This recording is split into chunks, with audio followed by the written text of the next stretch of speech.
Bonjour à tous. Bonjour. Alors, j'espère que tout le monde m'entend bien. Moi, je vous entends en tout cas. C'est parfait. C'est parfait. Alors, on va démarrer dans une minute. Je vois qu'il y a déjà voilà, 25 personnes qui sont connectées. On est 80 inscrits, donc un bon petit groupe.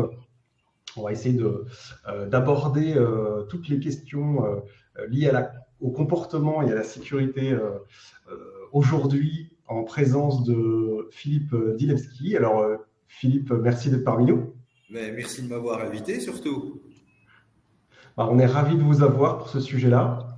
Je suis très content d'être là, vraiment. Alors, Philippe, vous nous appelez de loin. De très loin, enfin ça dépend où vous vous êtes, mais moi je suis là à Phnom Penh, Cambodge. Voilà, donc s'il y a des petites interruptions, des petites coupures, des petites choses, ne nous en veuillez pas, c'est que voilà, l'appel arrive de loin. Ouais, mais jusque-là, tous les tests ont bien fonctionné, donc on espère que ça va Exactement. continuer. Et les travaux de construction dans le bâtiment à côté se sont même arrêtés pour l'événement. Magnifique. C'est- Alors ça va être une belle journée de la résilience. Ouais, ouais, c'est ça. C'est dans le Euh, thème. Parfait. Alors, un petit message à tous les gens qui participent aujourd'hui. Est-ce que vous pouvez nous mettre un petit message pour nous assurer dans le chat que vous nous entendez bien? Un petit bonjour ou un petit, je ne sais pas, la ville d'où vous êtes. Ou, voilà. Alors, pendant la présentation, vous allez pouvoir poser des questions. N'hésitez pas. Dans le chat, on va s'arrêter au fur et à mesure de la présentation pour pouvoir poser comme ça des questions à Philippe. Je pense que vous avez plein de questions à lui poser, j'imagine. Et puis, à la fin de l'intervention, on va avoir également tout un moment où ensemble, on va pouvoir poser toutes les questions qu'on a envie de poser naturellement à Philippe. Parfait. De Kunai, on entend bien, on nous entend bien. Parfait, super, impeccable. Eh ben, c'est génial. Alors, c'est Amandine qui va nous aider, qui va nous lire un petit peu les questions qui arrivent au fur et à mesure. Si tu es OK avec ça, Amandine. Oui, bien sûr. OK, c'est parfait. Eh bien, écoutez, ma foi, il ne nous reste plus qu'à démarrer. Allez. Faisons ça. Eh ben, c'est parti. Alors, Philippe, est-ce que vous voudrez bien vous présenter, s'il vous plaît? D'accord. Eh ben, je m'appelle Philippe. Voilà, c'est fait. Je m'appelle Philippe Dilewski, j'ai 57 ans. Je vis au Cambodge depuis pas très longtemps, 6 mois je crois. J'ai une formation de base de psychologue clinicien, dont j'ai pas fait grand-chose parce que j'ai vite découvert que j'aimais pas trop, enfin que j'étais pas très adapté à ce genre de profession. J'ai travaillé un peu de temps la protection de la jeunesse en Belgique, et je n'aimais pas du tout non plus. Et donc j'ai monté ma boîte qui au début recrutait des vendeurs au porte-à-porte pour des petites boîtes, et puis ça s'est développé, c'est devenu un vrai cabinet de consultants en ressources humaines. Et à un moment, j'ai voulu lancer un département formation, et je me suis lancé dans la formation. Et les 20 dernières années, j'ai travaillé comme formateur, coach, intervenant en comportement de sécurité. Donc, OK. inutile de dire qu'au niveau technique, je ne suis pas un champion olympique. C'est pas ça qu'on me demandait. C'est travailler sur les comportements et modifier les comportements de groupe. Voilà, ça c'est ma spécialité. Très bien. Et vous avez écrit alors un livre, alors je vais l'afficher peut-être à l'écran, un livre alors moi qui m'a absolument fasciné, qui est là, qu'on s'est tous passé dans l'équipe chez Résilience. Au lieu de l'acheter tous ensemble. Du coup, est-ce que vous pouvez nous en parler de ce livre? Alors, j'ai commencé à écrire ce livre quand je vivais en Thaïlande, puisqu'avant j'ai vécu 4 ans en Thaïlande. Parce que j'avais envie de rester dans le milieu de la sécurité. J'avais envie de faire une synthèse du boulot que je faisais. Et puis j'ai regardé sur le net et on parlait énormément de la sécurité au travail. On parle beaucoup des aspects techniques, on parle beaucoup des aspects légaux, mais je n'avais rien trouvé sur ce qui est quand même la base des comportements de sécurité. Comportements de sécurité, ça parle de comportement, mais il n'y avait pas de bouquin sur les comportements de sécurité. Et comme c'était mon boulot depuis des années, je voulais le vulgariser. Et j'insiste sur le vulgariser. Donc, quand j'écris, un enfant de 8 ans doit pouvoir le lire et le comprendre. Et sinon, c'est que j'ai mal fait mon boulot. Non, et ça marche. C'est vraiment, moi j'ai adoré. On comprend vraiment les concepts. On a des exemples. C'est très pratique. Donc j'ai vraiment adoré. On retrouve les concepts évidemment théoriques et leur application en pratique. Ouais, c'est vraiment le but. Parce que j'ai beaucoup souffert avec les traditionnels bouquins de psycho avec des introductions de 80 pages où on ne comprend rien. J'en ai beaucoup souffert et je voulais faire autrement. Vraiment, je voulais faire autrement. Merci. Du coup, merci. Du coup, alors si vous êtes intéressé par le livre, si vous ne l'avez pas encore lu, vous pouvez vous le procurer. Alors sur le site, sur votre site, Philippe, peut-être que oui, c'est ça. Voilà, Amandine l'a mis dans les commentaires. En version électronique, je crois qu'on peut aussi l'avoir en version papier. On peut l'avoir en version papier, mais sur Amazon. Sur Amazon plutôt. Ouais.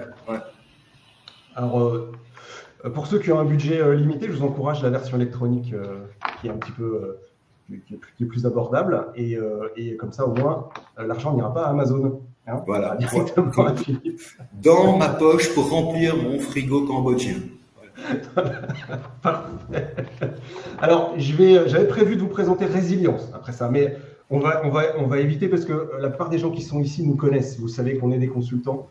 Allez, je vais pas mettre la diapo. Vous savez qu'on est des consultants. Vous savez qu'on travaille dans les domaines de la QHSE et puis qu'on est là depuis un moment, qu'on est basé en Alsace et qu'on intervient sur toute la France. Mais voilà, ça, tout le monde le sait. On est bon, on peut passer à la suite. La partie qui vous intéresse vraiment. Alors, la partie qui vous intéresse vraiment, on va commencer par comprendre les accidents du travail et les comportements à risque. Alors moi, j'ai naturellement des questions qui m'arrivent. Dans les entreprises qui sont présentes, aujourd'hui, on voit la liste ici, dans les entreprises qui sont présentes, on est tous plus ou moins en charge de sécurité. Alors, on a mis en place des choses, tous. Quand on était, moi aussi, quand j'étais responsable sécurité, on a mis des programmes de sensibilisation en place, on a mis des rappels de règles de sécurité, éventuellement des sanctions disciplinaires. On a mis, même dans certains cas, des primes. Voilà, il y a des entreprises ici dans lesquelles, si les résultats sécurité sont bons, les personnes touchent des primes. Alors, les salariés, en plus, sont intelligents. Enfin, voilà, ils sont comme vous et moi, ils sont rationnels, sauf exception. Hein. Mais je pense qu'ils sont tous plus ou moins rationnels. Je ne pense pas qu'ils ont envie de se blesser non plus. Alors, pourquoi est-ce qu'ils ne respectent pas les comportements de sécurité volontairement, quoi?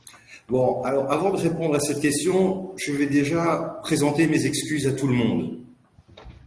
Voilà. Pourquoi? Parce que je vais sans doute vous dire à certains moments des choses qui ne vont pas vous plaire.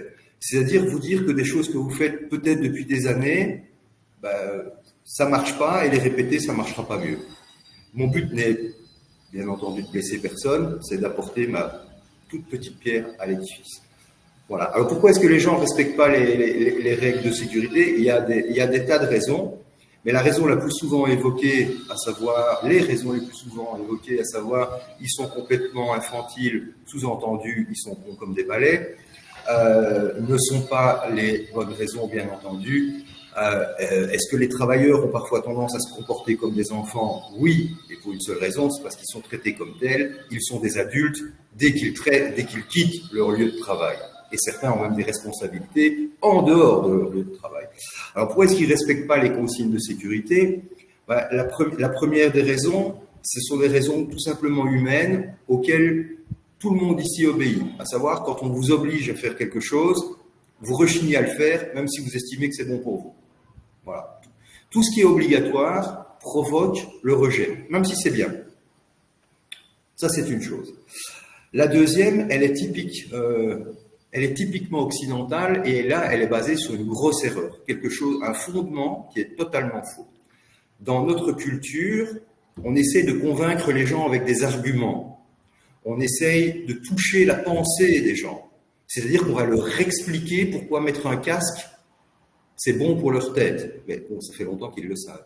Donc on va argumenter, on va expliquer, on va démontrer, on va faire des cours, on va faire des sensibilisations qui vont toucher l'esprit des gens dans le but de les convaincre.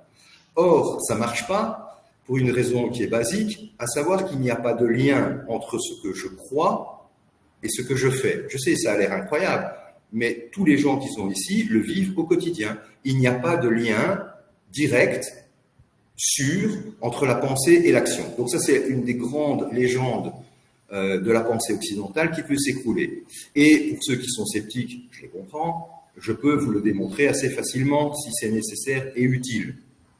Ah ben, je pense que c'est utile parce que moi, pendant des années, j'ai formé, j'ai sensibilisé, j'ai encouragé. Alors dites-moi, où est-ce que j'avais faux? Oh ben, écoutez, je vais vous donner un exemple. Alors, on part du principe que dans notre culture, si on est convaincu si on est convaincu de quelque chose, on va être cohérent dans nos actes. Ouais. Mais ceux qui essaient de convaincre les gens comme ça, ils sont déjà même pas eux-mêmes comme ça. Je pourrais vous donner des tonnes d'exemples, mais on va juste en prendre des simples, des très très très simples. Alors, je vois pas les gens, je vois qu'il y a 33 participants, bonjour tout le monde. Dans les 33 participants, si je pouvais vous demander de lever la main ceux qui pensent que faire du sport 2 fois par semaine, c'est bon pour votre santé mentale et ou physique, merci.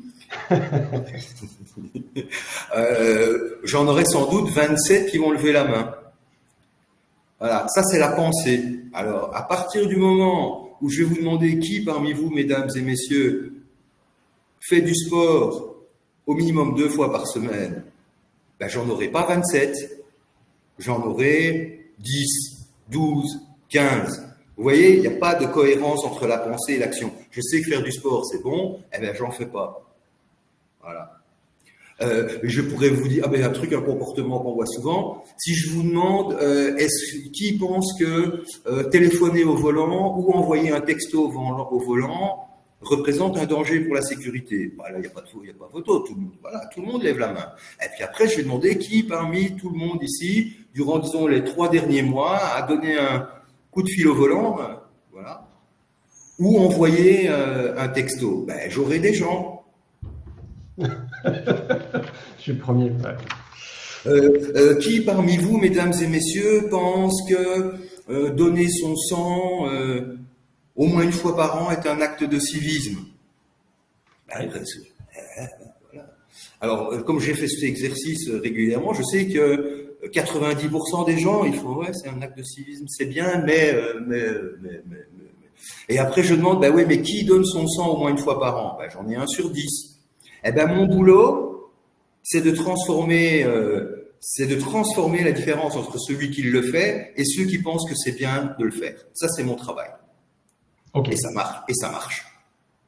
Alors, est-ce qu'on peut parler de l'influence du coup du contexte sur le comportement?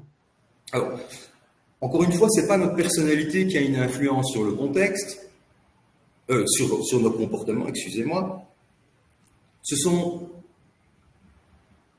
C'est le contexte. Le contexte, c'est quoi? C'est l'environnement, c'est les gens, c'est la pression sociale, c'est n'importe quoi. Je vais donner un exemple, parce que la théorie, c'est bien, mais il faut que vous puissiez le relier à la pratique. Je vais vous donner un exemple très simple. Voilà, simple.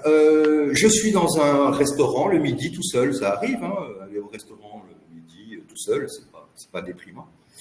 Et vous qui êtes en face de mon écran, vous êtes dans le même petit restaurant et à un moment, je vous aborde, nous ne nous connaissons pas et je fais excusez-moi, madame, monsieur, est-ce que vous pourriez jeter un petit coup d'œil à mon ordinateur pendant que je me rends aux toilettes?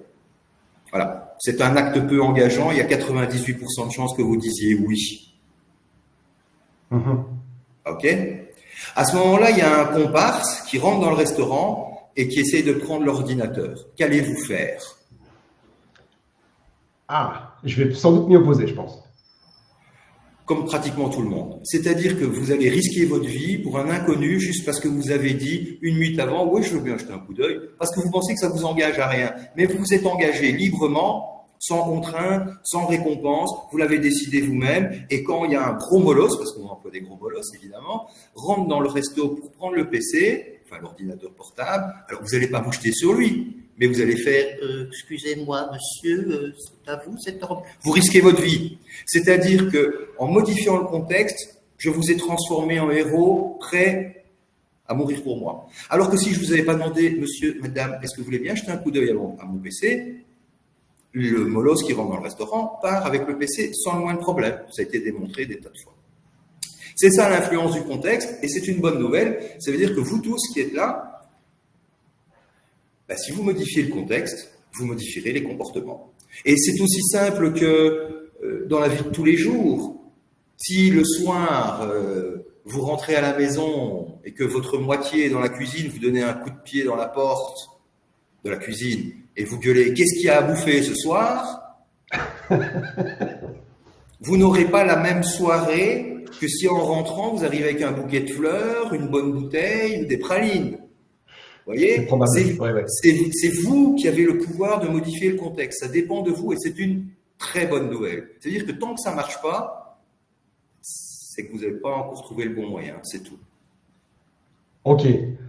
Eh ben, c'est éloquent comme exemple. Alors, est-ce que, Amandine, est-ce qu'on a des questions justement de nos participants sur cette partie contexte?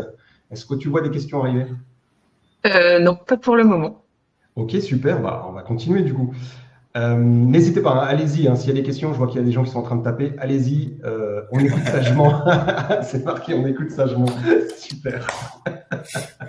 Alors, pour moi, alors là, vous venez de démontrer que c'était finalement pas si compliqué que ça de changer les comportements. Mais pour moi, ça met super longtemps, c'est super compliqué, ça prend des années et apparemment non. Alors. Ok. Alors, dans l'exemple du restaurant, en combien de temps je vous ai transformé en héros prêt à mourir pour moi? 15 secondes. 15 secondes. Alors, si vous voulez, je vais reprendre l'exemple du don du sang. Mesdames et messieurs, vous êtes maintenant 35 participants, c'est carrément l'émeute.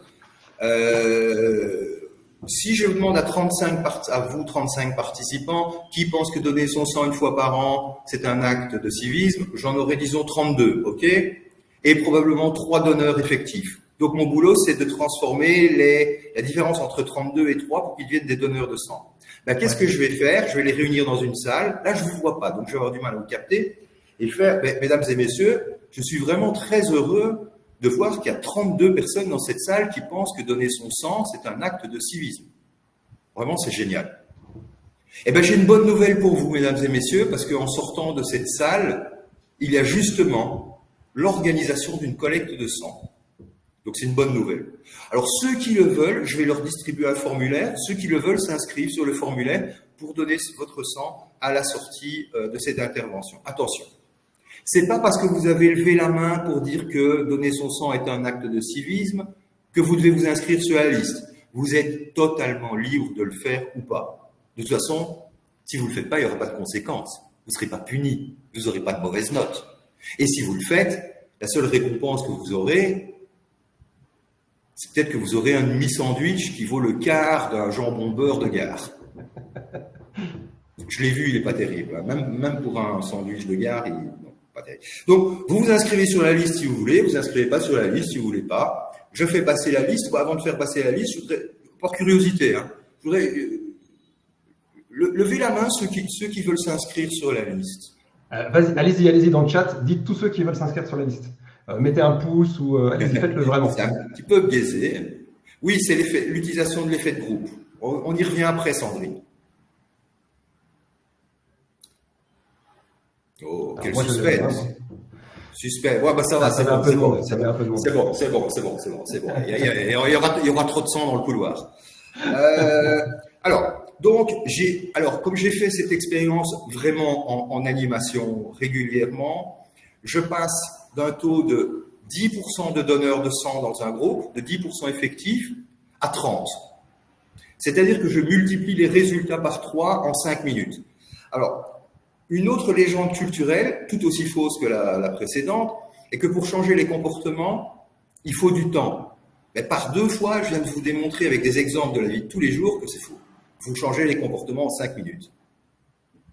C'est étonnant. Est-ce que...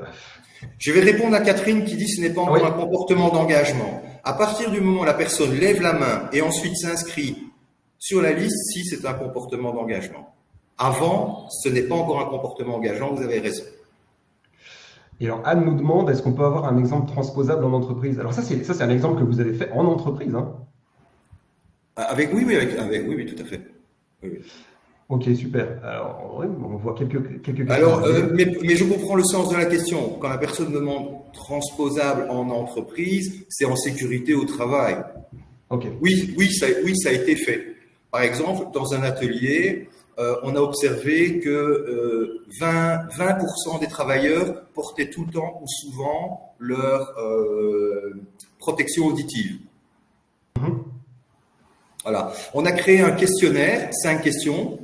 Est-ce que vous pensez que ceci est important? Tu vois, la protection des oreilles, c'est important. Il y avait 4-5 questions assez bateaux. On est allé poser la question aux gens. C'est ce qu'on appelle un comportement préparatoire. Un comportement préparatoire, c'est un petit acte que l'on demande aux gens qui préfigure une plus grosse demande.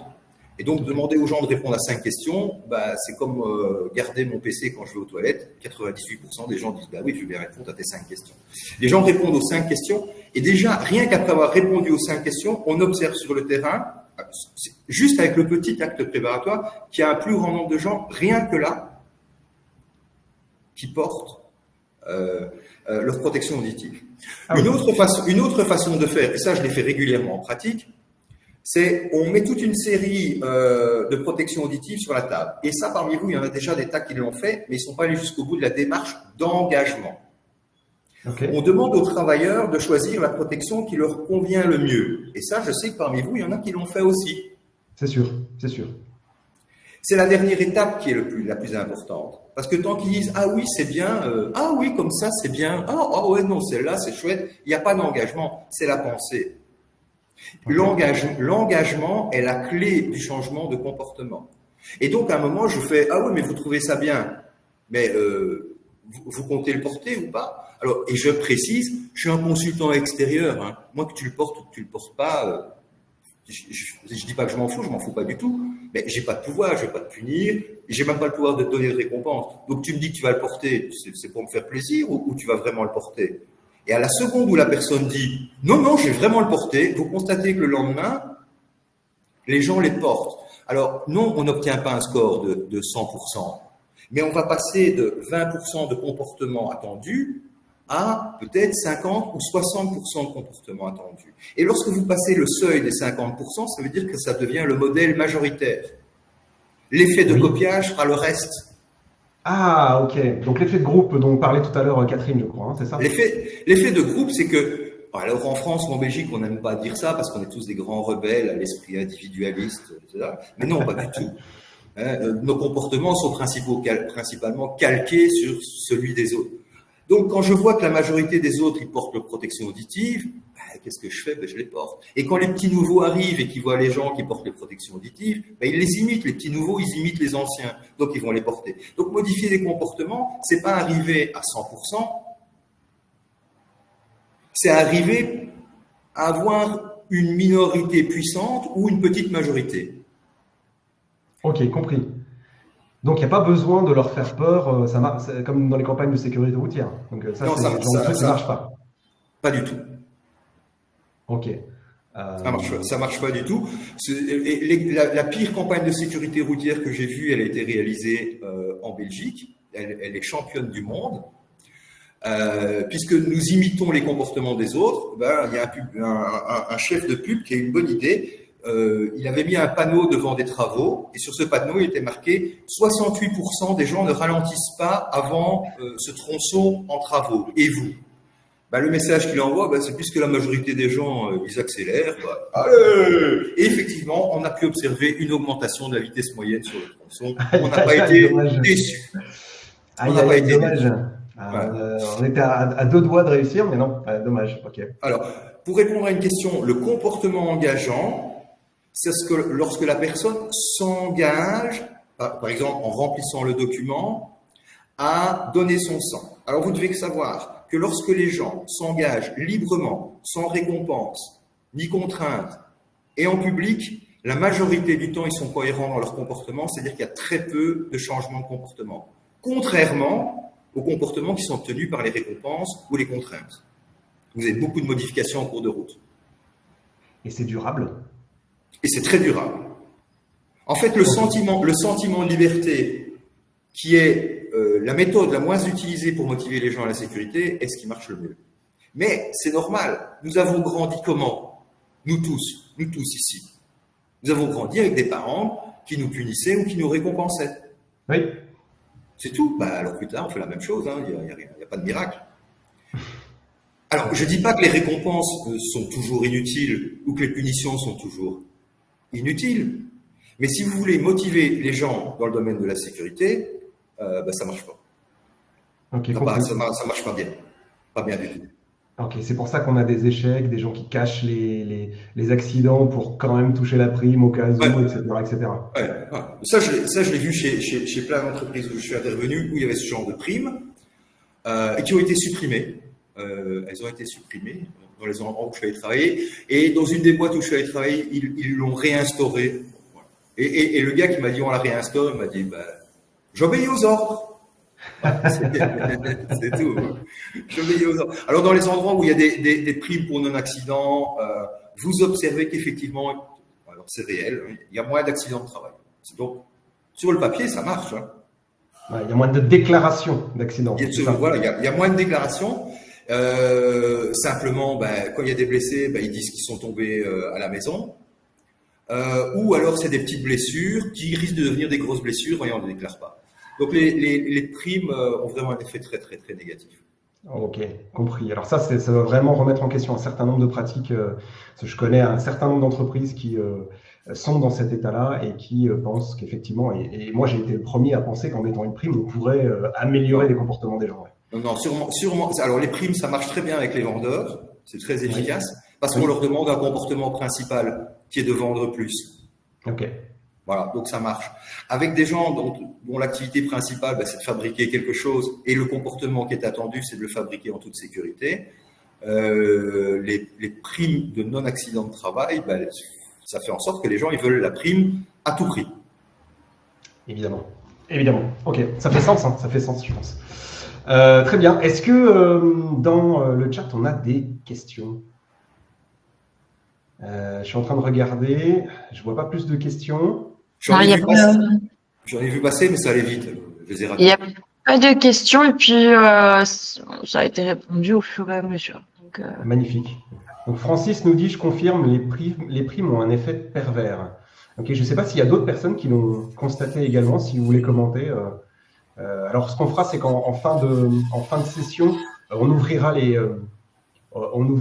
vous invitera, ceux qui souhaitent venir poser une question directement à Philippe, on vous affichera à l'écran, que vous puissiez le faire directement. Ce sera plus sympa. Bienvenue. Ok, Raphaël dit c'est limpide. Alors, Raphaël nous parle du fameux indicateur nombre de jours sans accident. Ouais. Qu'on retrouve partout. Ouais. Qu'est-ce qu'on ne ferait pas pour qu'il reste à zéro? Les salariés qui ne se font pas d'amis en déclarant un accident aussi. Oui, bien sûr. Ok, très bien. Alors, est-ce qu'on peut aller un petit peu plus loin dans la pratique maintenant, Philippe, et parler des programmes de vigilance partagée ou ces observations de pair, on va sur le terrain et puis on fait des feedbacks positifs ou négatifs à ses collègues. Est-ce que ça c'est quelque chose qui peut marcher en pratique? Alors là, vous êtes dans les deux choses différentes. D'une part, la vigilance partagée et d'autre part, l'observation par les pairs. L'observation par les pairs, ça demande une grosse préparation et dans notre culture, il vaut mieux d'abord commencer par la vigilance partagée. Je vais expliquer.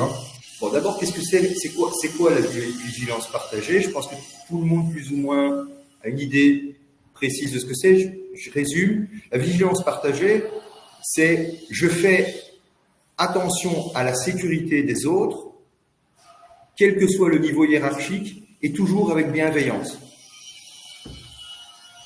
Compris. Très clair. C'est court, mais chaque mot compte. Mais t'es fou, tu vas te buter, tu as envie de te casser le crâne si t'as pas ton casque, c'est de la vigilance partagée, mais c'est agressif, il n'y a aucune chance que ça passe bien. Aucune. Okay. Aucune.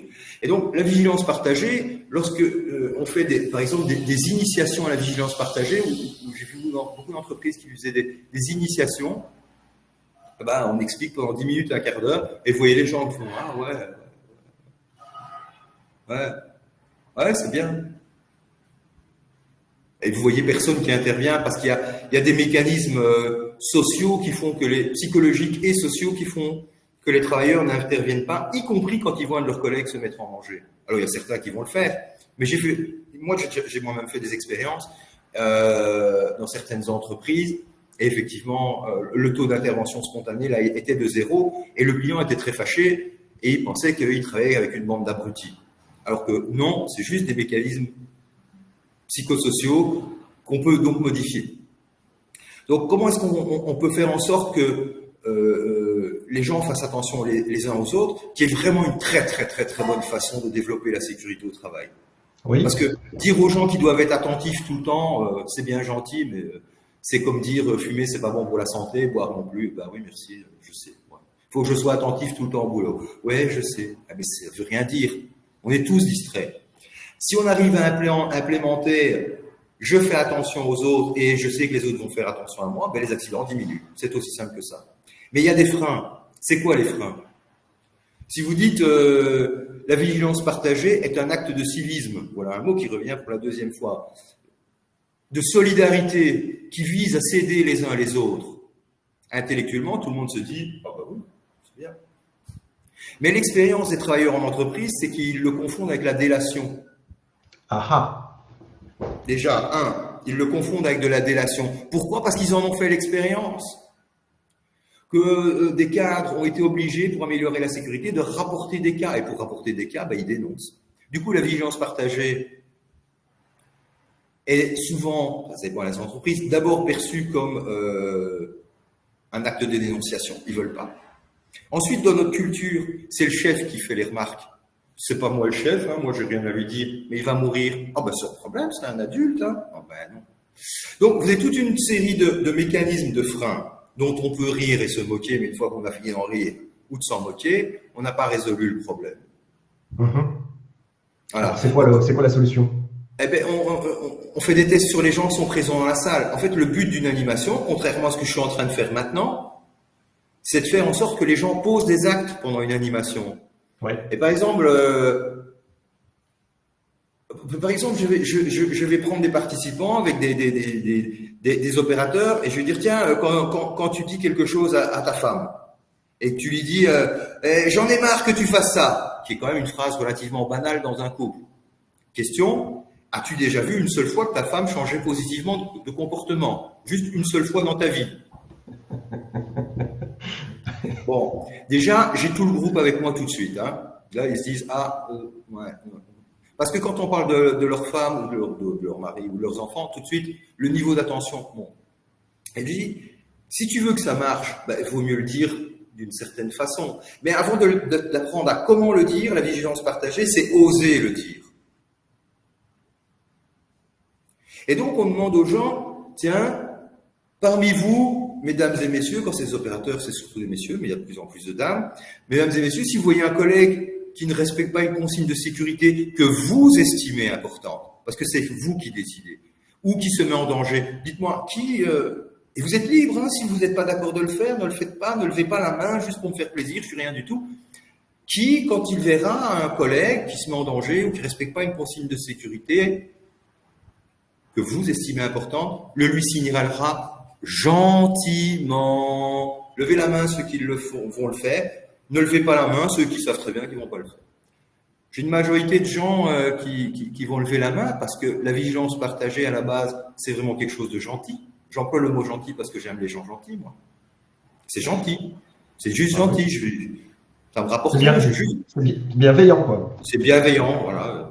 Je veux que tu ailles bien. Alors souvent, dans les formations avec opérateurs, j'ai le chef d'équipe qui est dans la salle. Et le chef d'équipe, c'est mon allié. Pourquoi? Parce qu'un chef d'équipe, au XXIe siècle, c'est plus la terreur des bacs à sable comme il y a 30 ou 40 ans. On n'aurait pas pu faire de la vigilance partagée il y a 30 ou 40 ans, parce qu'il y a 30 ou 40 ans, le chef d'équipe, tout ce qu'il faisait, c'est gueuler quand il ne mettait pas des baffes. Voilà. Peut-être pas 30 ou 40 ans, mais un peu plus, oui. Il y en a peut-être qui ont connu ça. Moi, j'en ai connu. J'ai pas pris de baffe. Bref, aujourd'hui, le chef d'équipe, en général, est apprécié de son équipe. Et en tout cas, il est souvent pas craint. Et donc, ce que je fais, c'est que je demande au chef d'équipe, Est-ce que tu veux bien, à partir de maintenant, de temps en temps, ne pas respecter une petite consigne de sécurité, ne te mets pas en faute, hein, et faire en sorte que les gens interviennent. C'est-à-dire que ça devienne un nouveau comportement, petit à petit. Et donc, qu'est-ce que font les chefs d'équipe souvent? C'est qu'ils se baladent dans l'atelier avec les lacets de chaussures défaits. Ok. Voilà. Et voilà. Est-ce qu'on va y aller? Est-ce que les gens vont y aller? Ben, petit à petit, ils y vont. Et à partir du moment où vous avez 2-3 personnes qui commencent à intervenir, ben, les autres le font. Vous avez besoin d'avoir, au départ, juste les innovateurs avec vous, ceux qui craignent peu le regard d'autrui, qui disent « ouais, c'est bien, je vais le faire ». J'en ai un, une fois, il m'a fait plaisir, parce que je l'ai vu le lendemain d'une formation, il m'a dit « écoute, j'ai essayé ton truc, j'étais dans le car, j'ai vu sur la route qu'il y avait un trou sur la route, et j'ai appelé la mairie pour le dire. » Tout en me disant « ça sert à rien ». Mais je me dis « je vais le faire ». Et non, c'est 2 jours plus tard, je l'ai vu, et il m'a dit « le jour même, le trou a été rebouché ». Un des freins majeurs à la vigilance partagée, c'est aussi le fait de croire que quand j'observe quelque chose qui ne va pas, quelqu'un d'autre va s'en occuper. Ah, ça c'est le classique. Voilà. Or, chaque fois que je vois quelque chose de travers, je me dis, bon, quelqu'un d'autre va s'en occuper, mais tout le monde se le dit. Et donc, ce que je demande aux participants, c'est, à partir de maintenant, est-ce que vous êtes d'accord d'accepter l'idée que quand vous voyez quelque chose qui va de travers, vous voyez un danger, est-ce que vous pouvez vous dire « je suis le premier à le voir ». Ok, et ça fonctionne. Ça fonctionne très bien parce qu'on observe dans la vie de tous les jours que quand les gens ont le sentiment qu'ils sont les seuls à pouvoir faire quelque chose, ils le font. Okay. Je donne un exemple. On a fait des faux, je précise des faux enlèvements d'enfants au milieu d'une foule. Ok, c'était une expérience. C'est une expérience. Le taux d'intervention, c'est-à-dire foncer sur les ravisseurs ou appeler la police ou prendre la plaque, est de 3%. C'est tout? Oui. Il y a des raisons. Il y a des raisons. Les raisons, c'est qu'il y a l'effet de surprise et il y a l'effet de groupe. Comme personne ne fait rien, bah personne ne fait rien. Ok. Les deux. Voilà. Parce qu'une fois que quelqu'un fonce, vous avez toute la meute qui fonce. Hein. Ah oui. Ok. Alors, on a changé le contexte de l'expérience et on a pris le même gosse qui court dans la rue et qui accroche une personne. Vous voyez la différence? Le gosse accroche une personne en faisant « aidez-moi monsieur, aidez-moi madame, il y a un monsieur qui essaye de me prendre ». Oui. Et le soi-disant ravisseur intervient en disant « oui, non, mais c'est mon neveu, il doit me suivre ». Et on voit quel est le taux de gens qui vont laisser le gosse partir sans rien faire. Bah, il n'y en a jamais. Ok. J'en ai vu, je me souviens, j'ai vu la vidéo, je participais pas, un type tout maigre, il avait tellement peur qu'il avait les lèvres mauves. Wow. Mais il n'a pas lâché le gosse, il l'a mis derrière lui. Ah ouais. Parce qu'il est le seul, vous voyez, il n'y a pas de public, il n'y a pas de distribution de la responsabilité. Donc, si on veut amener ce type de comportement-là, il faut préparer le terrain, il faut expliquer aux gens comment ça fonctionne ou ce qu'on attend d'eux, il faut obtenir leur engagement. Mais est-ce qu'il faut le faire régulièrement? Alors, si vous utilisez bien les mécanismes de technique d'engagement, ça ne s'improvise pas, ce sont des techniques. Vous voyez, c'est de la mise en pratique de recherche en psychologie sociale. D'accord. C'est de la mise en pratique. Donc, si vous ratez une étape, ça ne marche pas. Alors, pour répondre à Raphaël, ce qui peut décourager, c'est quand personne ne réagit, quand l'anomalie est signalée. Ben oui, ça, c'est la responsabilité des gens qui travaillent dans la sécurité, c'est que ça ne se produise pas. S'il n'y a pas de suivi, c'est terminé. Voilà. Alors, est-ce que quand vous obtenez des engagements, je vous donne un exemple, une expérience qui a été faite dans un hôpital, on demande dans une aile d'hôpital aux employés, à tout le monde qui travaille dans cette aile, on dit on veut faire des économies d'énergie. Bien. Mais on ne leur dit pas ce qu'il faut faire. On leur demande et on note au tableau comment est-ce qu'on pourrait économiser l'énergie dans notre département. Et les gens disent... Ça vient d'eux. Ça vient d'eux. Et les gens disent, je sais pas, on pourrait déjà fermer les fenêtres quand il y a le chauffage. On peut éteindre les lumières quand on quitte le bureau. On peut éteindre le PC. Toute une série de suggestions. Ok ? Et qui est exactement celle qu'on allait leur imposer de faire d'ailleurs, au passage. Et puis on demande aux gens, écoutez, là vous avez donné des idées, je vais faire un tour de table, il y a 7 ou 8 suggestions au tableau, je vais faire un tour un par un, vous me dites celles que vous êtes d'accord de faire à partir de maintenant. Et honnêtement, si vous voulez rien faire, vous me dites rien, c'est le même prix. Si vous y croyez, vous le faites, si vous y croyez pas, vous le faites pas.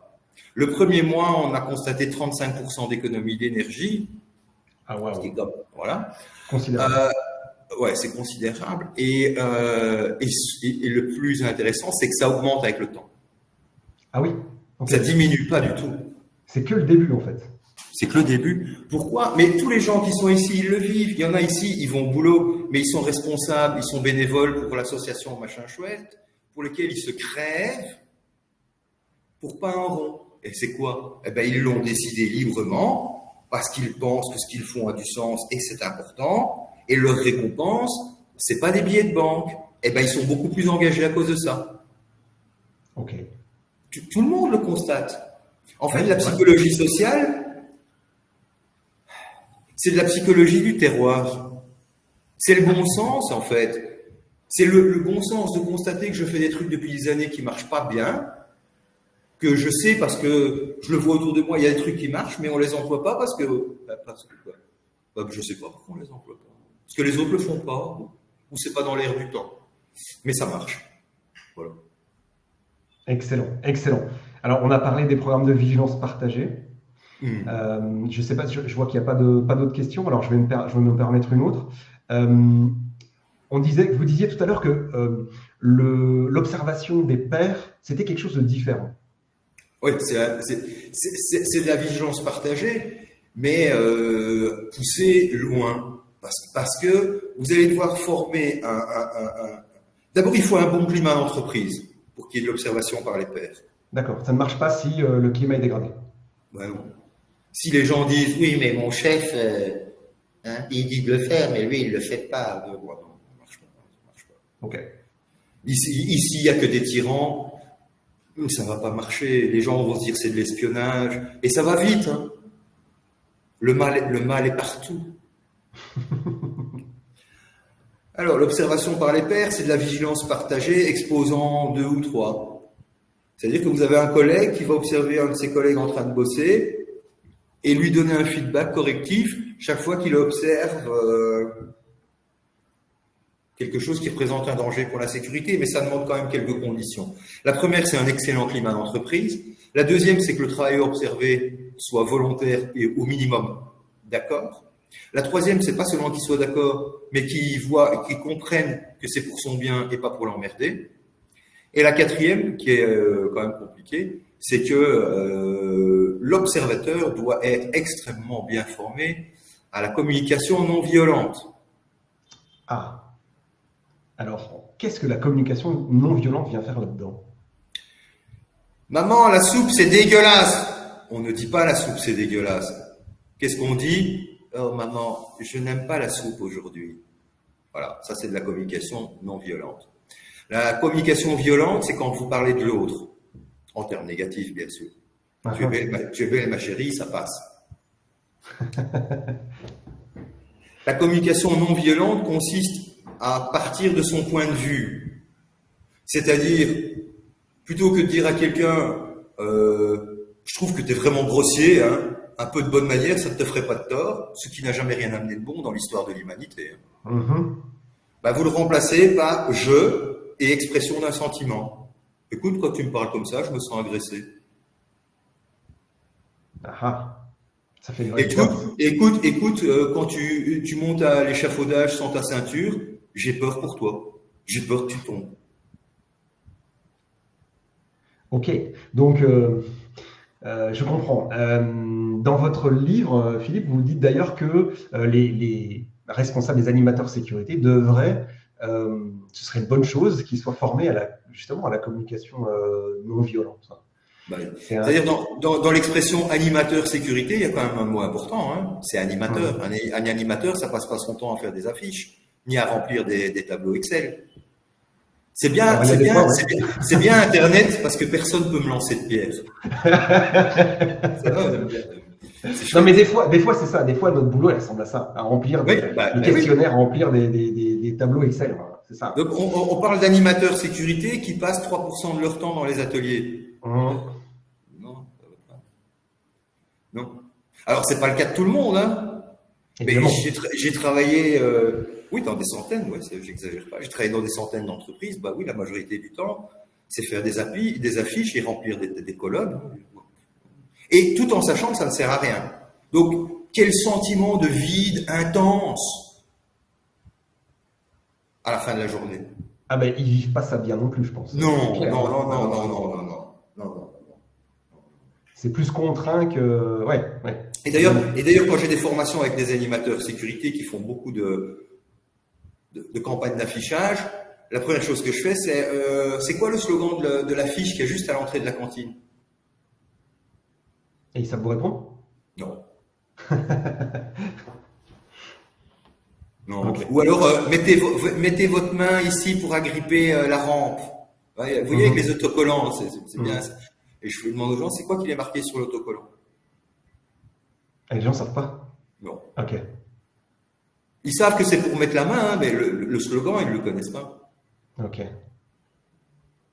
Donc la communication non violente, ça peut, à supposer qu'on soit sur le terrain, ça peut aider à régler des situations justement de non-application des règles, entre guillemets, ou des comportements. Tant que c'est fait intelligemment, Oui. parce qu'il y a beaucoup d'endroits où c'est fait, mais c'est formidable. Mais quand vous apprenez à un opérateur à dire à son collègue, excuse-moi François, quand je te vois monter sur l'échafaudage sans ton harnais de sécurité, je me sens en inconfort. Tu parles comme ça, toi? Non. La communication non violente, ça s'adapte au langage de la vie de tous les jours. Suffit de parler de soi et d'exprimer ce que je ressens. Faut pas parler comme un psy, c'est pas obligatoire. C'est même pas conseillé du tout, hein. Ok, parfait. Ok. Alors, on va regarder s'il y a des. J'ai vu qu'il y avait des commentaires. On va regarder s'il y a des questions. Léa nous demande comment ça se passe quand les salariés de la même entreprise ne se voient pas et ne travaillent pas aux mêmes endroits. Alors, elle donne l'exemple de chantier du bâtiment. Ouais. Ben, je vais vous répondre par un reportage que j'ai vu sur Air France il n'y a pas longtemps. Air France, je crois que c'est 10 000 hôtesses de l'air. Je dis n'importe quoi, j'en sais rien. C'est possible, ouais, c'est possible. Ouais. Je ne savais pas, mais quand elles travaillent sur un vol, la plupart du temps, les hôtesses de l'air et les stewards, ils ne se connaissent pas. C'est vrai. Ils se sont jamais vus. Et pourtant, bon sang, quelle coordination dans le boulot. Et quand on leur pose la question, comment c'est possible, vous avez l'air de vous connaître depuis des années, et la réponse est formation. Ok. On répète des gestes techniques, on les connaît. En ce qui concerne les comportements, peu importe que les gens travaillent sur le même site ou pas, c'est souvent le cas, qu'il y ait des décentralisations de sites, c'est pas important. C'est une culture commune de la sécurité. J'aime pas employer des mots comme ça parce que c'est un peu bateau, culture commune de la sécurité, blablabla. C'est que on est tous des valeurs communes, à savoir, voilà, par exemple, la communication non violente, c'est quelque chose qu'on introduit pas tous les jours, parce qu'il faut quand même continuer un peu à blaguer, et on peut même faire des grosses blagues bien lourdes, ça fait partie de la vie. Mais quand il y a des situations qui sont potentiellement conflictuelles, voilà, on emploie la communication non violente quand il y a des situations potentiellement conflictuelles. En dehors de ça, non. Mais alors, l'exemple que vous donniez sur l'aviation est tout à fait vrai. Alors, j'en sais quelque chose parce que mon épouse est hôtesse de l'air, il se trouve. Donc, l'exemple était bien choisi. Et effectivement, il ne se passe pas de choses comme ça dans un avion, quoi. C'est très tranquillement qu'on explique le pourquoi du comment. On doit garder son sang-froid parce qu'on a la vie de 100, 200 ou 300 passagers dans l'avion, quoi. Ouais. Et surtout sur des équipes qui ne se connaissent pas. Oui, tout à fait. Or, les stewards comme les hôtesses, comme là où le chef de cabine, On dirait qu'ils font un ballet super bien rodé alors qu'ils se connaissent pas. Et la formation joue un gros rôle dans ce cas-là. C'est pas un gros rôle, c'est le rôle déterminant. Hein. Hmm. Surtout que bon, dans un avion, vous n'avez pas beaucoup d'espace, ça va vite pour s'énerver, très très vite. Hein, le comportement, je veux dire, le personnel de cabine, son principal rôle, c'est pas de vous servir le café, c'est d'assurer la sécurité des passagers. Exactement. Bref. Et bien donc c'est la formation qui fait la différence. Ouais. Voilà. Okay, La formation, okay. La formation dans laquelle les participants croient. Okay, si vous avez des gens qui font oh putain encore formation, bah, c'est suffit. Donc formation technique, formation au métier et formation aux méthodes de communication du coup. Formation, voilà. Et pour diminuer les accidents de travail, vous avez des formations extraordinaires qu'on voit très peu, qui coûtent pas cher, qui ont des effets formidables. Puisqu'on est dans l'aviation, là, restons dans l'aviation. Mesdames et messieurs, notre vol à destination de les Bahamas, va décoller dans 5 minutes. Veuillez attacher vos ceintures de sécurité. Que font les gens à ce moment-là? Alors, beaucoup de gens mettent leur ceinture de sécurité, il y en a plein qui la mettent pas. Et quand ils la mettent sans grande... Parce qu'il faut, genre avec 50 cm de mou. Et vous en avez toujours un héros à gauche ou à droite qui dit « Oh, moi, la ceinture de sécurité en avion, à quoi ça sert si on se crache, de toute façon, ma ceinture, elle va juste me couper en deux. Hein. » Bon, quel héros. 1 heure plus tard, on est en vol, 10 000 mètres d'altitude, et il y a une turbulence. Qu'est-ce que 100% des gens font à cette seconde-là? Je serre ma ceinture. Pourquoi? Parce qu'ils ont expérimenté, on leur a pas dit de mettre la ceinture de sécurité, ils ont expérimenté le sentiment de l'accident. Il n'y a plus besoin de leur dire de mettre la ceinture, ils se la serrent, on dirait tous des trognons de pommes à moitié mangés. Donc, qu'est-ce qu'on fait alors? On les fait tomber dans un harnais? On les fait... Ouais. On les fait tomber d'échafaudage avec un harnais. Ok, mais ils risquent pas de se blesser? Non, c'est bien fait, non. J'ai fait des centaines de fois, j'ai jamais vu de blessés, moi. Okay. On les fait glisser sur du plein pied en mettant du savon par terre, avec un harnais en l'air. Donc, mais ils ont la sensation de... Vous voyez? De la chute. Ouais. De la chute. Et les chutes escaliers, on fait des chutes escaliers. Bon, il faut des professionnels, hein, il ne faut pas commencer... voilà. Si vous avez des moniteurs de montagne parmi vos travailleurs, oui, ça va. Mais sinon, il ne faut pas s'amuser à ça. Il faut des gens entraînés comme instructeurs. Mais on en trouve. Mais on peut faire des simulations de chute escalier. Je peux vous dire que quand vous avez dérapé dans un escalier et que vous arrivez votre nez arrive à 5 cm du sol, le lendemain, vous tenez la rampe. Ouais. Okay. Quand vous êtes tombé d'un échafaudage avec un harnais et que vous avez fait vous, et pas un grand vous, hein, on fait 30 cm, on veut pas d'arrêt cardiaque non plus. Ouais, bien sûr. Le lendemain, les gens ils mettent le harnais, hein, ils l'accrochent. C'est bien accroché, t'es sûr? Je vais vérifier. Ouais. Et les gens ils veulent pas mettre leurs bouchons. Ben, c'est pas grave, mets pas tes bouchons. On va te rendre sourd pendant une demi-heure. Ah ouais, moi je m'en fous, j'entendrai plus les conneries de ma femme. Ok, ça va. Eh ben on va te mettre du son, on va te mettre du métal pendant une demi-heure et les gens ils vont te parler. Tu es sourd pendant une demi-heure. Tu veux pas mettre tes lunettes, c'est pas grave, on va te mettre un bandeau sur les yeux et on va t'envoyer à la cantine de l'entreprise le jour des frites et on va te lâcher. Tu vas voir comme les gens ils sont gentils avec les handicapés. Ok. Et on le fait. Attention, en toute sécurité. Hein. Mais le bandeau sur les yeux à la cantine à midi moins 5, je l'ai fait. Et vous voyez comment les gens traitent les handicapés quand ils ont faim. Okay. Et ensuite ça suffit pas. Il faut après utiliser les techniques d'engagement. Je reviens au début de cette animation. Donc quand le gars ou la madame enlevait son bandeau, c'était comment d'être aveugle? C'était affreux. C'est affreux. C'est affreux. Mais ça suffit pas, faut pas s'arrêter là. Ouais, c'était affreux, oui, d'accord, mais qu'est-ce que tu comptes faire à l'avenir? Qu'est-ce que tu comptes faire à l'avenir? C'est pas lui dire ce qu'il doit faire, hein, c'est lui demander ce qu'il compte faire. Un engagement ne s'impose pas, sinon il n'est pas respecté. Et qu'est-ce que tu comptes faire à l'avenir? Ah ben, je vais mettre mes lunettes. T'es sûr? Non, tu dis, ça va me faire plaisir.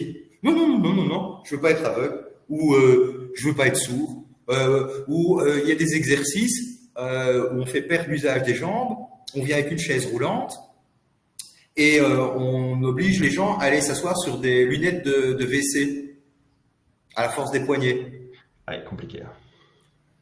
Ben, on en retrouve quand même quelques-uns avec les deux mains dedans, ça j'avoue. J'imagine. Ok. Mais c'est en fait, nous tous ici, on sait qu'on apprend mieux, en rigolant, en expérimentant, en jouant. Hein? Aujourd'hui, avec nos enfants, c'est ce qu'on fait, hein, on les fait faire des trucs. Hein. Okay. Alors oui, que oui, vous voyez la différence de mentalité. Si on avait dit, pas pour les plus jeunes d'entre nous, papa, maman, quand je serai grand, je veux être artiste. Nos parents, ils auraient dit non, fais ton bac d'abord. Aujourd'hui, un gosse, il veut être artiste, on lui achète un saxo. Hein. Voilà. Vous voyez, on est dans un autre monde parce qu'aujourd'hui, on a envie que les autres expérimentent. Nous apprenons par l'expérimentation. Ouais. On apprend par l'expérimentation. Il faut qu'on se rende compte. Okay. On apprend en se marrant, on apprend en étant actif, en expérimentant et en vivant les choses. Et ensuite, on change les comportements quand on obtient des engagements qui sont libres. Un engagement est libre quand il respecte les conditions suivantes. Un engagement fonctionne quand il est libre, quand il n'est pas demandé expressément. Est-ce que tu es d'accord à l'avenir de porter tes lunettes? C'est déjà fini. Alors, la question, c'est qu'est-ce que tu comptes faire à l'avenir? Donc, l'engagement doit être libre. Il doit être sans contrainte. Il n'y a pas de vrai engagement sous contrainte. Il ne doit pas y avoir de récompense. Et il doit être public, et de préférence avec un public de pairs. C'est-à-dire des gens que vous connaissez et qui vous voient. Ah, ben lui, il s'est engagé. Vous engagez librement. Voilà. Ça, si vous avez toutes ces conditions, ben vous allez multiplier par 2 ou par 3 les comportements attendus. Je sais, ça a l'air énorme. C'est énorme. Mais ça marche. Super. Bon, bah, merci d'avoir récapitulé ces éléments-là. C'est super important que vous gardiez ça en tête. Sandrine, oui. Oui, bien sûr. Voilà, vous posez la question et en même temps, vous trouvez la solution. Vous voyez, vous êtes déjà dans le mood. Vous êtes déjà dans l'esprit. Posez la question et vous trouvez la super solution vous-même. Voilà. Alors, j'ai pas eu le temps de lire la question de Sandrine. Nous en sommes tous convaincus, mais cela demande du temps et des ressources. Comment convaincre le top management, leur faire une simulation d'un accident de travail, un accident au tribunal, par exemple. Oui, ok. Alors, là, il y a une remarque de Francis ici qui dit les ateliers où on fait des machins de coupure, etc. Ça marche avec les participants, ça marche aussi avec les spectateurs, peut-être dans une moindre mesure, du moment qu'ils ressentent la sensation. Vous voyez, ça peut être psychologique la sensation. Par exemple. Voilà, il n'y a rien de physique, c'est purement psychologique. Mesdames et messieurs, imaginez que vous avez les 2 mains cassées et plâtrées et que vous êtes à la maison suite à un accident de travail. Il faut vous laver. Vous l'imaginez? Il faut manger. Vous l'imaginez? Alors, je fais penser à toute une série de situations et puis je fais, et maintenant, bande de petits vénards, vous avez les 2 mains plâtrées jusqu'au bout des doigts. Et c'est l'heure du popo. Ça va? Et les gens font comme vous, ils rient parce que c'est atroce. Ok. Je m'imagine bien là. Ouais. Parce que sur toutes les situations, les gens trouvent des solutions. Se laver, ils vont demander à madame ou à monsieur, ceux qui vivent en couple. Ah, déjà. Ou alors pas, ils trouvent. Même le pipi, c'est pas encore la fin du monde. Manger, ils se débrouillent. C'est pour ça que j'attends le meilleur pour la fin. Je fais, et pour le popo? Il n'y a aucune solution qui est bonne. Hein. Ça, c'est votre prendre. Ah, pardon, je vous ai coupé. Pardon. Non, l'exercice ne demande aucun matériel. Ça s'appelle, ah, tu veux pas mettre tes gants? Ok, je comprends. Imagine que tu n'as plus l'usage. Imagine que. Il n'y a pas besoin de matériel. L'imagination, c'est un peu de l'auto-hypnose. Vous vivez la situation à l'intérieur. Vous n'êtes pas spectateur. Quand je fais « et maintenant c'est l'heure du popo », vous y êtes. D'ailleurs, vous, Stéphane, vous y étiez, non? J'y étais. Voilà, c'est tout. Je me Voilà. connais bien comme ça, ouais. Voilà. Et il n'y a pas de solution. Non. Enfin, pas de bonne. Pas de bonne. C'est ça. Genre, en 20 ans, j'en ai un qui a dit « je m'en fous ». Un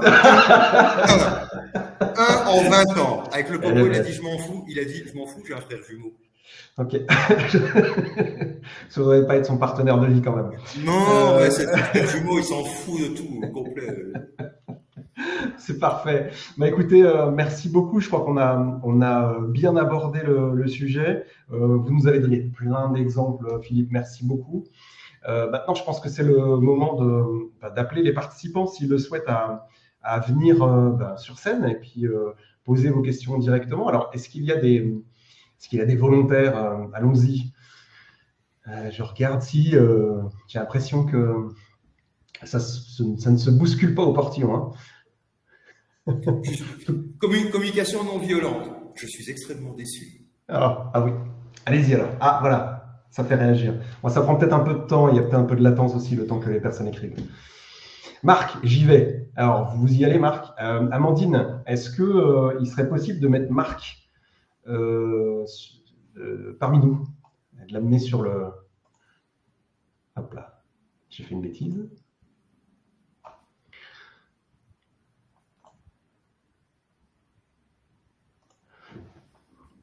Est-ce qu'on peut ou est-ce qu'on ne peut pas?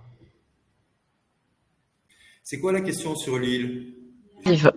La question sur l'île, en attendant, c'était Malika qui notait: j'ai un gros souci, le personnel qui travaille sur une île bretonne ne porte pas leur ceinture de sécurité en argumentant que c'est culturel.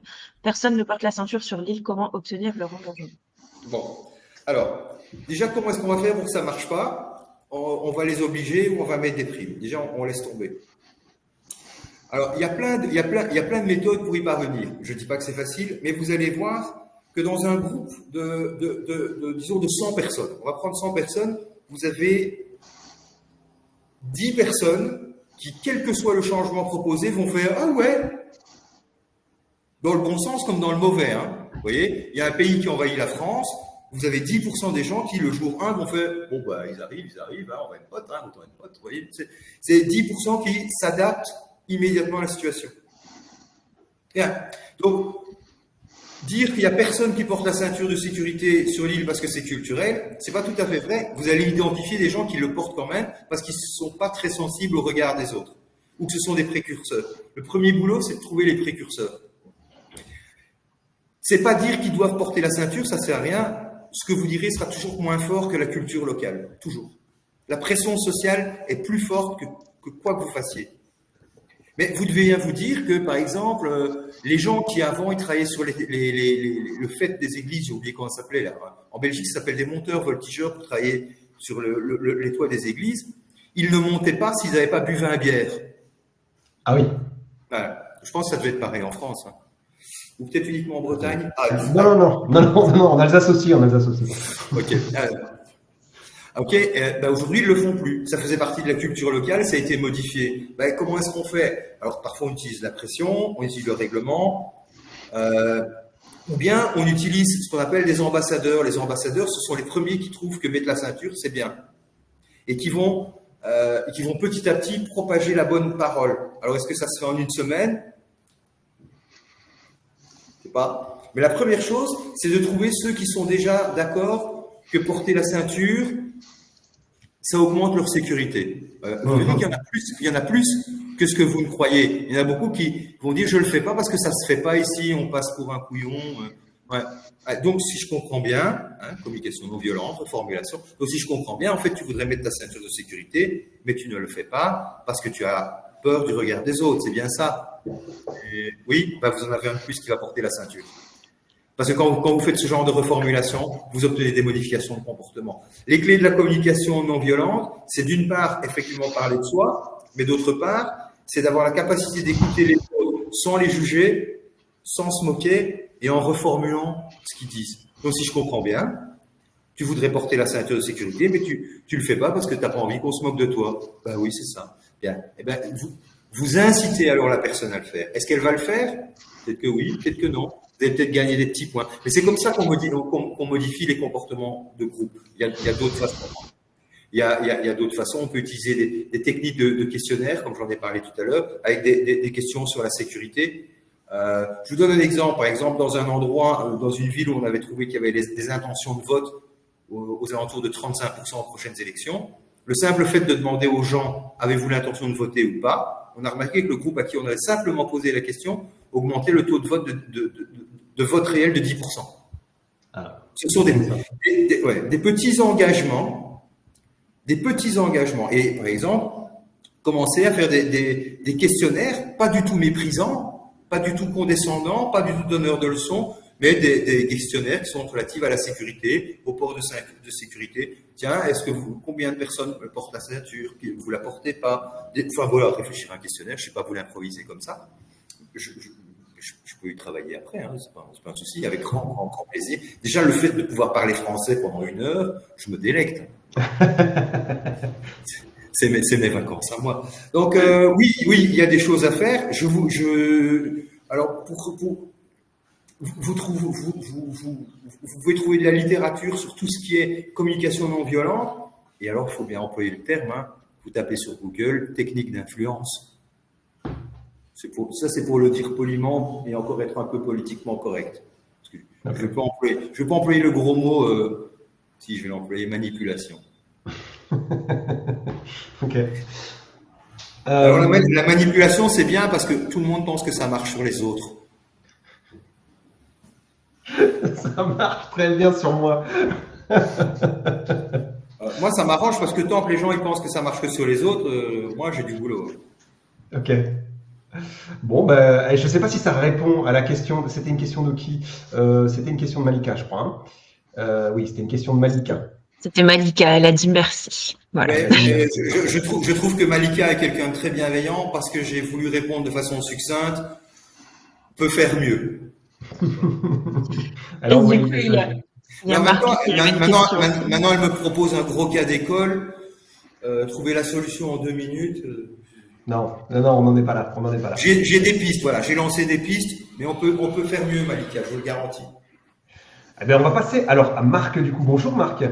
Bonjour, Marc Ridinger, Société Burkert. Je m'occupe de 4 systèmes de management, dont le 45K.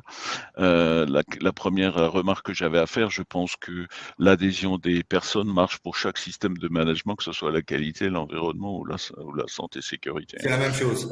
Le principe d'adhésion, je suppose que c'est le même. Hein. Oui. Ensuite, si vous me permettez, si j'arrive à partager une photo que j'ai vue pas plus tard que hier, et je me dis, ça peut être intéressant. Non, j'arrive pas à la partager. C'est pas grave. Sur une machine à café, j'ai vu un sigle d'attention triangulaire avec une tasse chaude dessinée dessus. Quoi. Ouais, et je me suis dit, mais là, on est arrivé au bout du système complètement. Dans nos DURP, on ne sait plus quoi mettre dedans. Et à côté de ça, il y a des dangers sûrement bien plus graves dont on ne s'occupe pas. Quoi. Bah, ça fait, donc, quand on se brûle, ça fait mal. Hein. Oui, donc même la notion de café, on dénature la chose. C'est ce qui me ramène à la troisième remarque. C'est vrai que quand j'étais jeune, on prenait vachement plus de risques. Oui. Et on avait, aujourd'hui, j'ai pas besoin de faire un exercice de savoir que si je tombe d'un échafaudage, ça va faire mal même de 1 mètre. Oui. Est-ce qu'on n'a pas surprotégé aujourd'hui? Les gens ne sont plus prêts à voir les dangers parce qu'ils ne touchent plus justement ni la tasse chaude, ni le four chaud, ni le poêle chaud. Ils savent plus, ils sont tellement sécurisés que je me dis ils ont perdu toute notion de danger. Alors Marc, vous venez de mettre le doigt sur un des facteurs d'augmentation des accidents de travail, c'est que plus vous mettez en place de la sécurité technique, plus vous faites en sorte que les gens fassent moins attention et donc il y a de nouveaux accidents. Dans certains ateliers où je travaille, il n'y en a plus beaucoup, il existe encore des ateliers en colimaçon.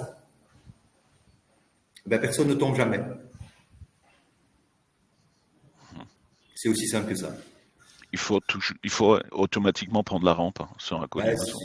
Dans un atelier en colimaçon, vous ne courez pas, vous ne voyez pas des gens courir dans un atelier en colimaçon, jamais.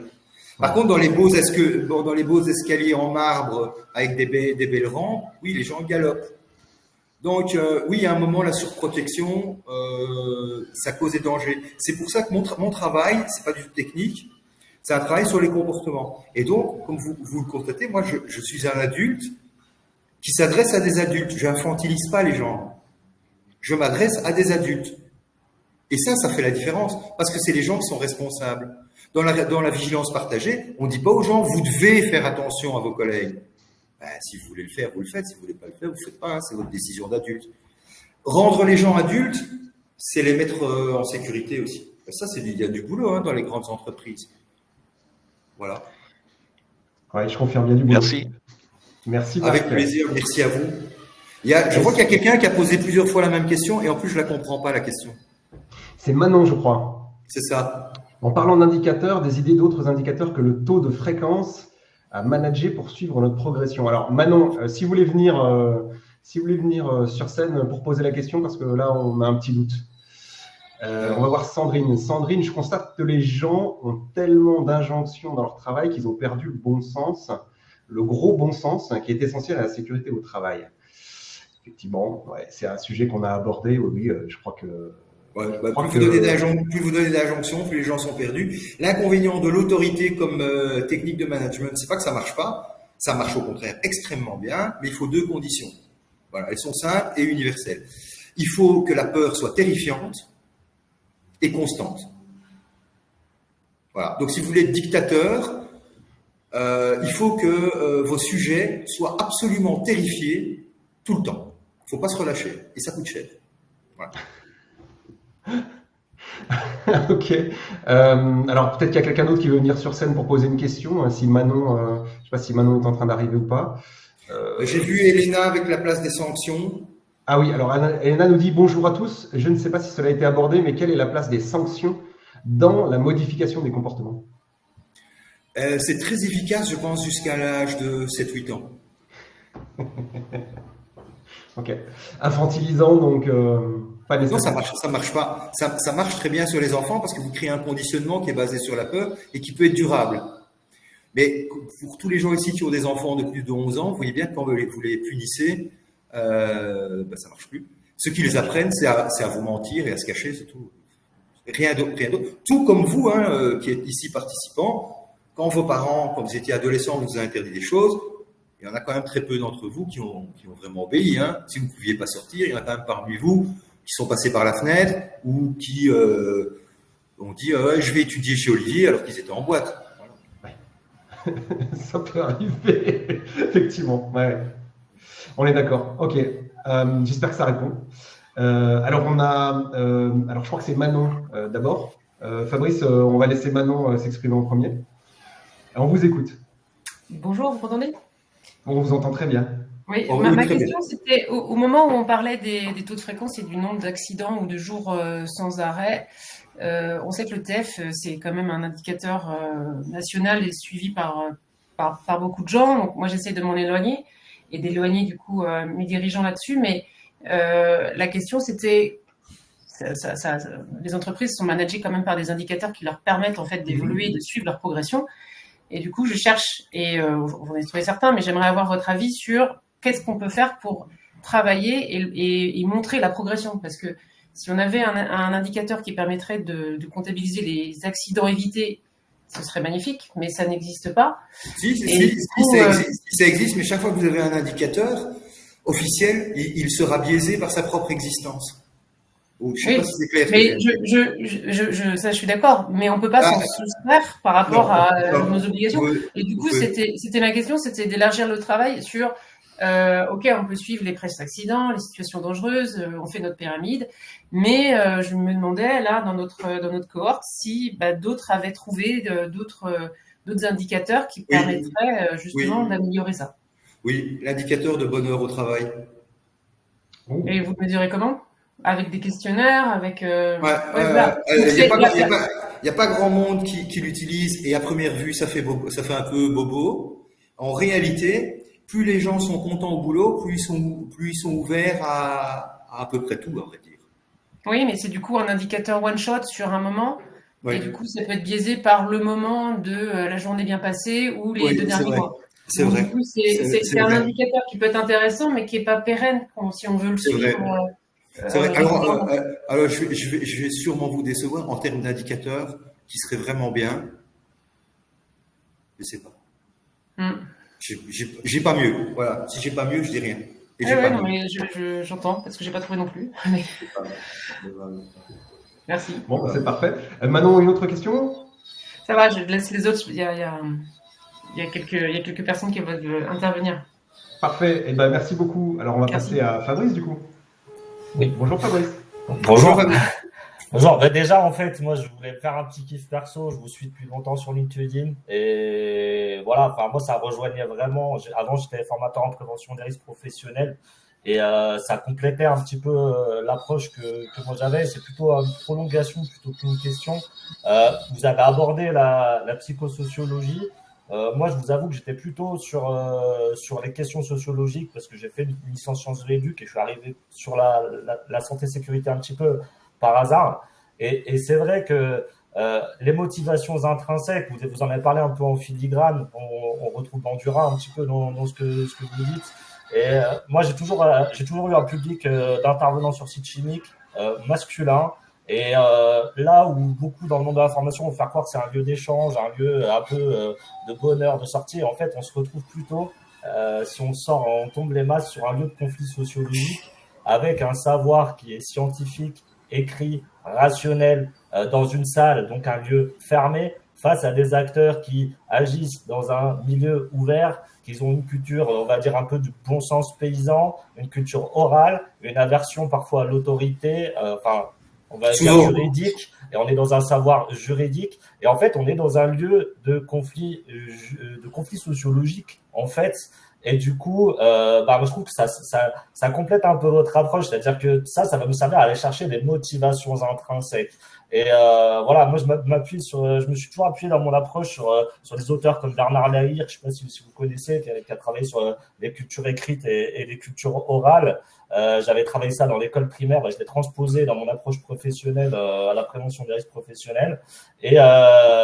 Et voilà, on s'adresse pas à un groupe, une équipe de TP. On sait que justement, le chef, il va chercher, c'est lui qui va parler au nom du groupe parfois. Il va chercher l'autorité la légitimité chez son interlocuteur. Et il va falloir lui présenter, le convaincre, ça sert à rien en fait. Et il va falloir lui donner des motivations intrinsèques en fait pour agir. Et c'est vrai que ce que vous disiez, quand il faut trouver l'allié et finalement pour le tourner. Quand on arrive à cibler le chef et finalement à tourner le comportement, en fait, ça va être ce que vous avez appelé l'ambassadeur et le reste va suivre. Et on le voit dans les équipes de TP, on voit que dans les grands groupes de TP, maintenant, tout le monde met son casque sur les travaux de TP, de route. Avant, personne ne le faisait. Et ils ont bien trouvé des moyens pour le faire. Alors, c'était peut-être des moyens réglementaires, mais moi, je pense que ça suffit pas au long terme. Surtout dans ces équipes où on sait que les cultures préexistantes, elles sont quand même elles sont puissantes. Je pense qu'il y a eu forcément un moment des relais pour qu'il y ait des changements culturels. C'est obligatoire, quoi. Donc voilà, je vous remercie. C'était vraiment très intéressant. Merci. Et voilà, c'est tout ce que j'avais à dire. Merci beaucoup. Merci Fabrice. Merci Fabrice. On va passer à Élise, du coup. Bonjour. Oui. Bonjour. C'est bon, vous m'entendez? Bonjour. On vous entend très bien. Parfait. Alors moi, j'ai déjà eu une petite remarque. Merci vraiment pour votre intervention. C'était très intéressant. Je me suis sentie un peu comme Monsieur Jourdain. J'avais l'impression que j'ai toujours fait de la prose sans connaître la prose. Et moi, ma question, alors elle est assez particulière, c'est comment on fait quand on doit faire implémenter une règle à laquelle on ne croit pas forcément. Parce que ça, c'est mon gros problème. En fait, Élise, c'est pas la bonne question. C'est pas que vous y croyez pas. Est-ce que les gens qui vont devoir la mettre en pratique y croient ou pas? Ben non.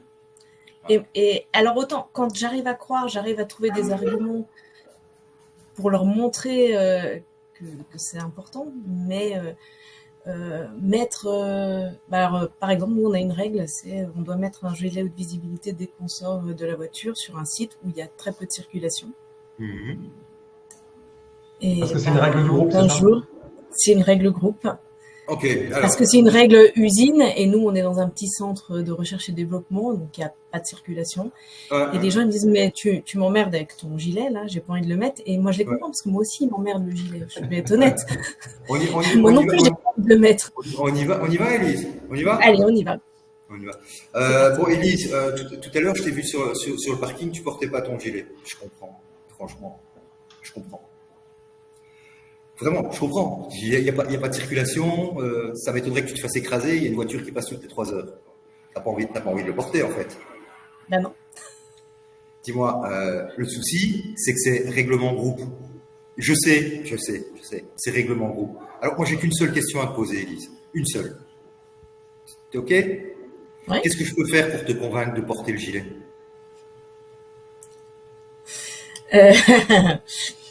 Voilà, merci, c'est fait. Voilà.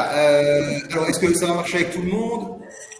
On va grignoter, poser des questions ouvertes, faites que les gens s'engagent, qu'ils trouvent eux-mêmes la solution. Un manager ne devrait plus être quelqu'un qui donne les solutions. Un manager, c'est quelqu'un qui devrait faire « Qu'est-ce que je peux te faire pour te convaincre de ?» Essayez. Ah, c'est une bonne marque.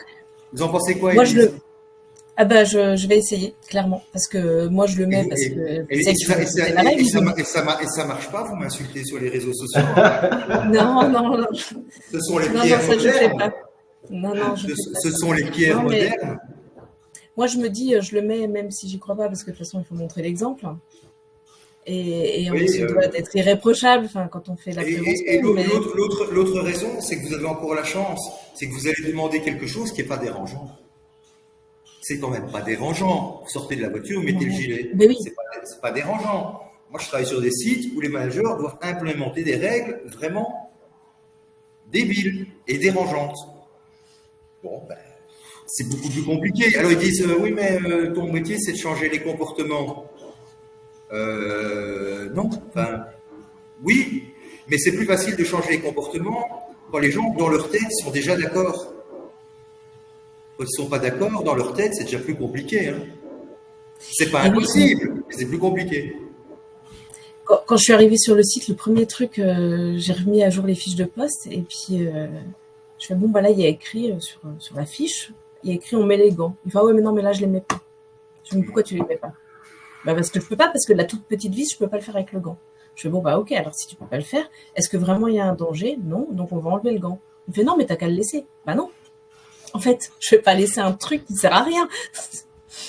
Je ne vois pas l'intérêt. Une question que j'ai souvent entendue, c'est quand une règle de sécurité est absurde, qu'est-ce qu'on fait? Ben, On change si de on métier. peut. On change la règle, ou on change de métier, ou on se soumet et on pleure. Voilà. Et il y a plein de certaines solutions. règles. Quand c'est au niveau très local, on arrive à adapter, mais quand c'est des règles groupes, des fois, ils prennent pas en compte. Mais non, mais en fait, ils prennent pas en compte toutes les problématiques. Ils prennent en compte, bah voilà, en gros, sur tous les sites, il y a un problème de circulation en Belgique. Bam. Voilà.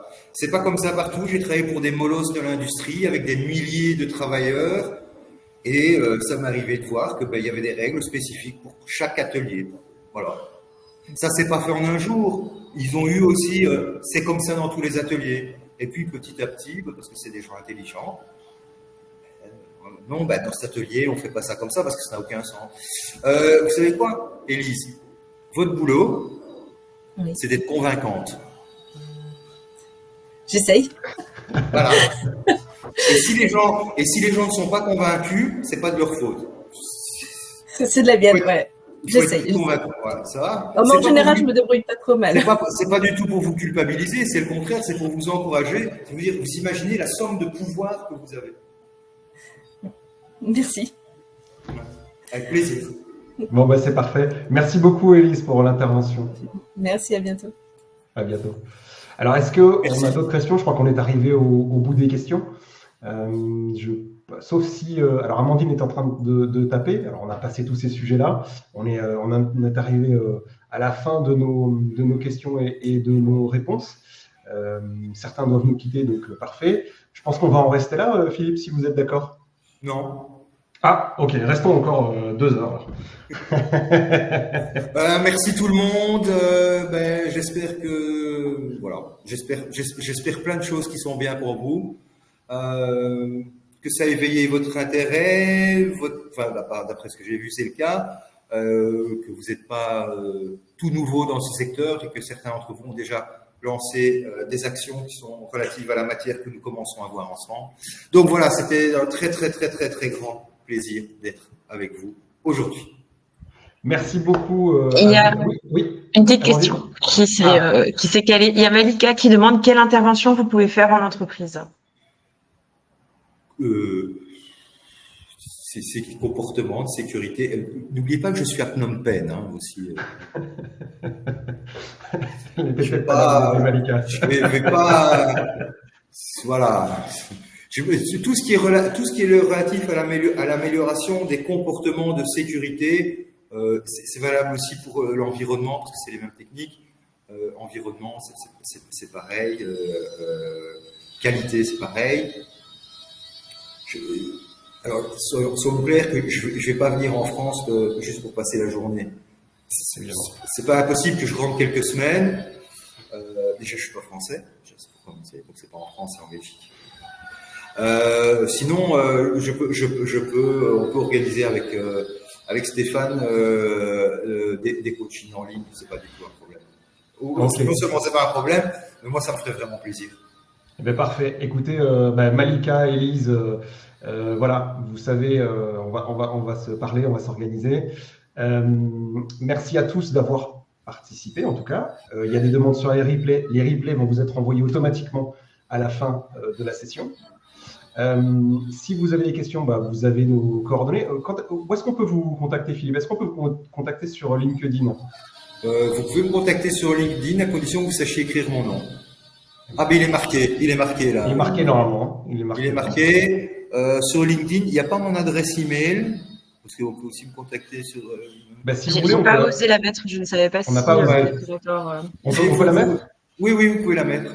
Alors, Amandine, est-ce que tu peux mettre l'adresse dans les commentaires, s'il te plaît? Oui. Ma Gmail, c'est le plus simple. Oui. Voilà, écoutez, merci encore à tous pour votre présence. Merci beaucoup, Philippe. C'était super sympa. J'ai vraiment passé une bonne matinée.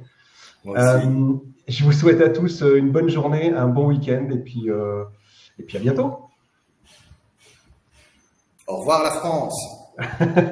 Allez, bonne journée à tous.